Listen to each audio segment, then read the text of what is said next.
What's up, Travel Chronicles? We are definitely traveling today, going all the way to Michigan.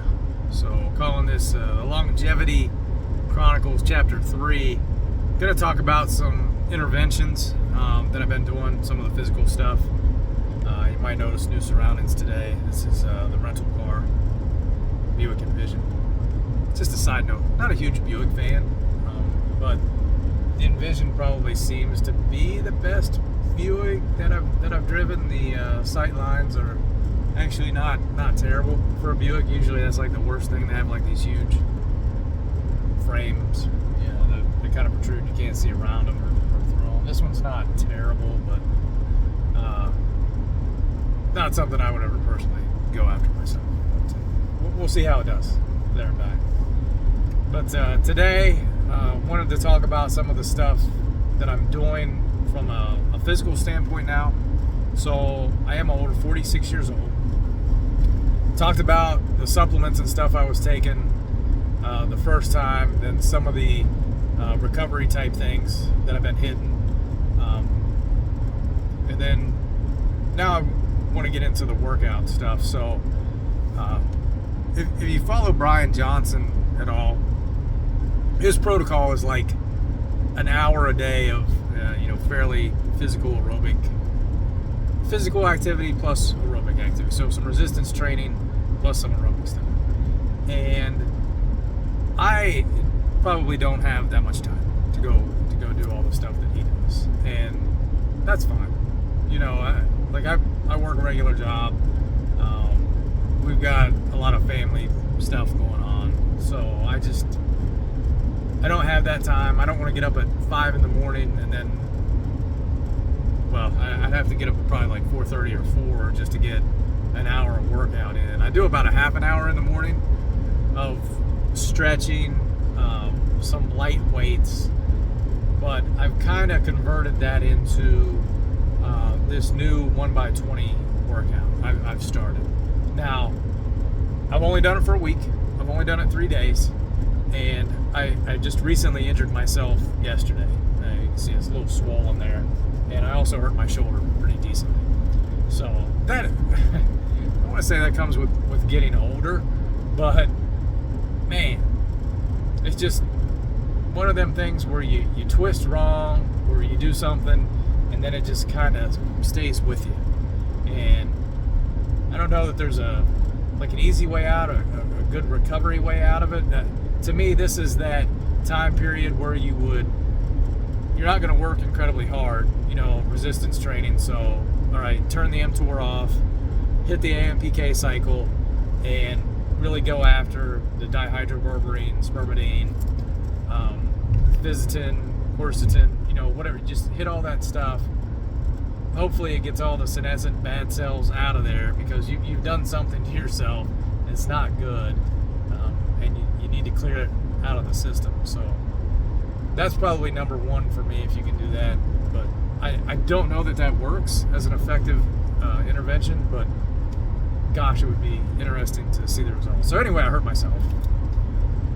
But the workout that I've been doing, it's this 1x20 workout. And I heard about it from Dr. Erik Korem, his podcast, coincidentally called The Blueprint, but no affiliation with Brian Johnson and his blueprint. Just ironic that they both went that route kind of independently. And he's done some stuff. He was a former football player at Texas A&M, helped coach at Florida State, or was president of football operations or something there, and then worked in the pros, worked with Olympians, did some other stuff, got invited to a presidential leadership council. So, wide base of knowledge, not just in sports, but leadership, those types of things. And on one of his podcasts, he had on somebody that does training for college. He trains people at the D1 level, so pretty, I don't know, reputable type person. He had a decent resume as well. And what he was talking about was doing 20 reps of an exercise, whatever it was, and that's it. And then you go to a different one, go to a different one, go to a different one. And I did some, other looking up, some videos, some instructions about how other people tackle it, and it's a list of maybe like 15 to 20 exercises, and it's a full body workout. It's not just arms, chest, or working your legs, upper legs, bottom, posterior chain. It's not that. It's up and down. It's everything. It's trying to incorporate some push and pull mechanics. So whatever you do, if you go up, then you go down. You try to lift from down. If you push out, you pull back. If you lift up, then you also, kind of do the down motion, like a full squat. So I did those for 3 days, and I tracked reps, what the weight was, or the settings on the machines, and I don't want to jump to conclusions, but the shoulder pain had gone away until I injured it by like reaching back trying to do a tip in playing 33, which is a whole separate story. But I feel like it did make a difference from that standpoint. Like I'm not much of a person that does resistance training, so before getting into this, I'll say even in March, what I was doing was mostly running, and I'll say on average probably 10 miles a week. On a really good week, or a week where I really set myself up, maybe 15 to 20, but about 10 miles a week on average. I'd go out, hit about 3 runs of 3 miles, or maybe 4.5, couple of 4.5 runs, something like that. And I would do my little workout in the morning, which is basically a couple of yoga poses, and then glute bridges, tricep, like skull crushers. I do some stuff that was like on a calisthenics YouTube channel with the arm out, pulling that back in to work kind of shoulder mobility. Debatable if it's helped or not.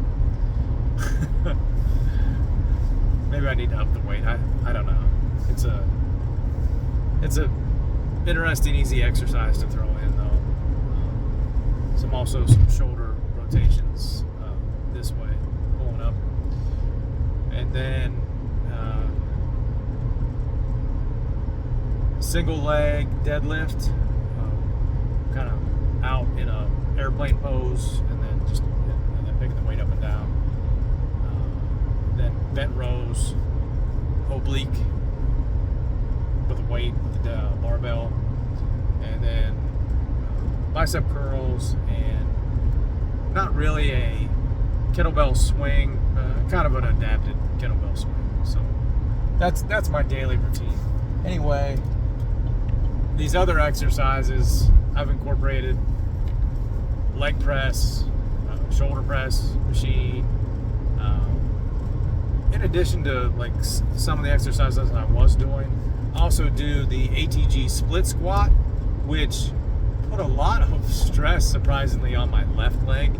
So I kind of left it out of the routine there on the third day. Just worked around it and the calf raises. Did single leg calf raises, 20 of those. And it's supposed to be, the idea is, if you've plateaued as, an athlete, and which people do, you reach a certain plateau, you just feel like you're not getting any stronger, or you're not losing any more weight or anything like that. This was supposed to be a good, shake-up. And I like it from the standpoint of,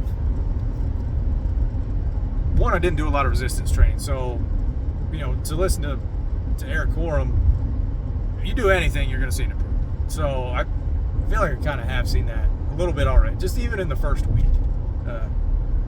Maybe it's just perception, almost like a placebo effect where you feel like it's working, but I kind of feel like it's working. Now, it's going to be hard to keep up with because I'm leaving for 3 days today, so I won't be able to do it again until Wednesday. Plus, I hurt myself, so I'm thinking about taking just the next 3 days as kind of for recovery a little bit, maybe just to get back into a good state on Wednesday.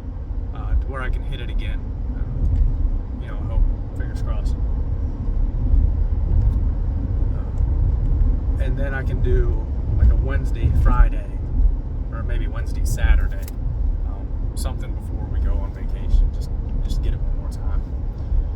And then we'll be on vacation the next week, and then I won't be able to do anything until the following weekend until we get back, which is fine. It's fine.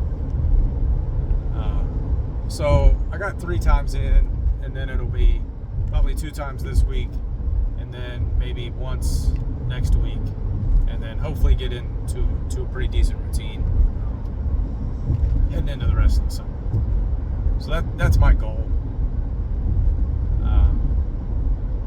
But I like tracking it from the standpoint of some of the exercises I didn't get the full 20 reps. Like on leg extensions, which you'd be like, well, that should be pretty easy. But if you're doing a lot of weight, if you're doing more weight, then it's hard. Or if you're doing it at the beginning or end of the cycle, it makes a difference of how much energy you have left and how much other muscle groups have been used up. So I'm tracking the weights and the reps, and the ones that I'm not to 20, I'm trying to work the reps up to 20, and the ones where I'm getting 20 at, I'm trying to work the weight up. So to me, it's not only a good way to kind of shock the system a little bit, plus you can throw in different exercises. If you want to drop something out, pull something in, it's just 20 reps. It could be a Russian twist, it could be regular bicep curls, it could be a bicep machine, tricep pull downs. It could be anything that you could throw in there. So something you can do 20 of. And you just keep track of the weights, keep track of the reps. How easy is it? How hard is it? There's some stuff, I did some stuff around my hips that, not a whole lot of weight, but man, was it hard. And it's probably just because it's a muscle that I haven't used all that much. But I think it could be a really valid system. But that's one of the interventions I've started, and plus the other physical stuff that I'm doing. So that's just kind of where I'm at on the longevity, trying to keep the heart rate up. Pickleball's become a big thing for me recently, so that's 2 nights a week, maybe 3. If people want to play outside at the park, I'm not a huge fan of outside pickleball, but if you want to play, you got to go where people are playing. So, and this upcoming week, I'm only going to be playing once, unless I go to find an outside game. So, and it also depends, now, because the 1x20 has taken some out of me a little bit that first week. It's a full day of you do not want to do anything, and I'd like to get back to running a little bit, just if nothing else, see where I'm at physically wise, because I feel like my body's changed a little bit, from an internal standpoint, not musculature or anything when it comes to running, but I also haven't felt good running because of either the pickleball or the other fatigue. So this might be a good opportunity to rest. I may try to run tomorrow, or maybe do something on a treadmill just to get moving, just to get the legs moving a little bit, see kind of where I'm at. But those are the physical interventions that I'm doing. And according to Brian Johnson, if you want to look at him, he's got his workouts laid out, what he does. He's got some good ones on there. Some you need some machines, some access to some things, but I think the most important thing is just to get moving, just to get out there, get moving, and really kind of feel it. So that's all I got today. I got a lot of trip left here. Whew. About another 4 hours. Gonna be a drive. Maybe I'll do some more Travel Chronicles by the time I get there, or maybe on the way back on Tuesday. All right, because I won't be traveling much when I get there. All right, we'll see you later. Be careful. Be COVID free.